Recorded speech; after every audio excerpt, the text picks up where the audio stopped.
హామీల అమలులో కాంగ్రెస్ ప్రభుత్వం విఫలమైందని కేటీఆర్ విమర్శించారు. ప్రభుత్వం రాచరిక పోకళ్లను అనుసరిస్తుందన్నారు. హైడ్రా పేదల ఇళ్లను మాత్రమే కూల్చుతుందని, కాంగ్రెస్ నేత ఇళ్లను కాపాడుతుందన్నారు.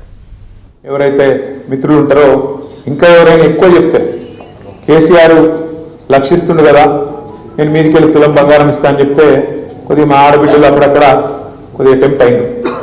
రైతులు కేసీఆర్ 10,000 ఇస్తుండు కదా, నేను 15,000 ఇస్తా అంటే నువ్వు అర్జెంటుగా ఉరికి 2 లక్షల లోన్ తెచ్చుకో, నేను వస్తూనే ఉన్నా, వచ్చిన మర్నాడే సంతకం పెడతా, మొదటి సంతకం పెడతా అంటే రైతులు కొద్దిగా టెంప్ట్ అయింది. అట్లే పెద్ద మనుషులు 2,000 కాదు 4,000 ఇస్తా, కేసీఆర్ ఇంట్లో అవ్వకో తాతకో ఇస్తున్నాడు, నేను ఇద్దరికి ఇస్తా, ఇంటికి ఇద్దరికి పెన్షన్లు ఇస్తా, సోనియమ్మ చెప్పింది వచ్చే నెల నుంచి పైసలు పడుతూనే ఉంటాయి అని చెప్పి గట్టిగా చెప్తే పాపం కొంతమంది వాళ్ళు కూడా టెంప్ట్ అయింది.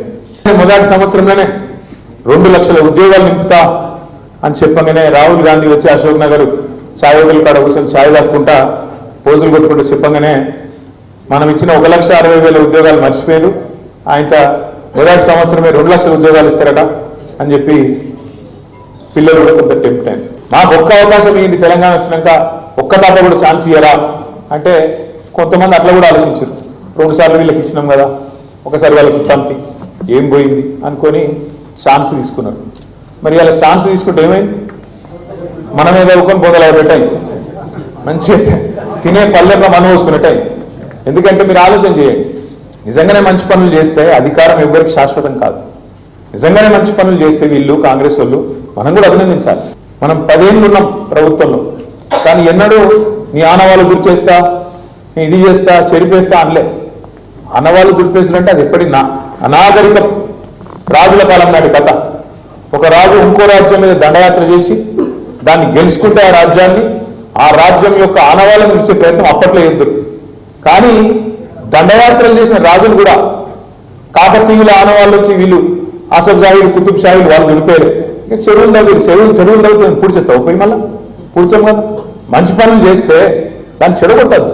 కానీ ఈ ప్రభుత్వం చేస్తున్న కిరాతకపు పని ఏంది అంటే రేవంత్ రెడ్డి గారి ప్రభుత్వం, వాళ్ళు మంచి పనులు చేయరు, చేసిన మంచి పనులు ఆపుతారు. మాటలేమో పెద్దగా చెప్తారు. హైడ్రా ఏంద్రాపై హైడ్రా అంటే హైడ్రాతోని ఆస్తులు కాపాడుతాం. ఎవరు ఆస్తులు కాపాడుతావు?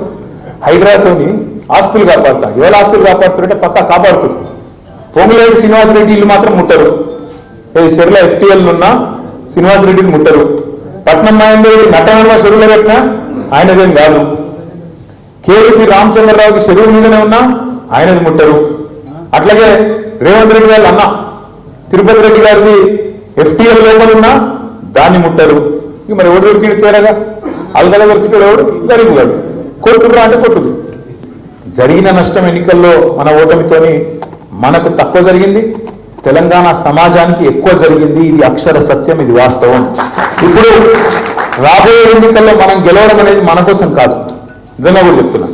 తెలంగాణ సమాజానికి మళ్ళీ తిరిగి కేసీఆర్ గారిని ముఖ్యమంత్రి చేసుకోవడం అనేది ఒక చారిత్రక అవసరం. మళ్ళొకసారి జరిగిన ఈ నష్టాన్ని తీర్చుకునే బాధ్యత తప్పకుండా తెలంగాణ సమాజం మీద, మనందరి మీద కూడా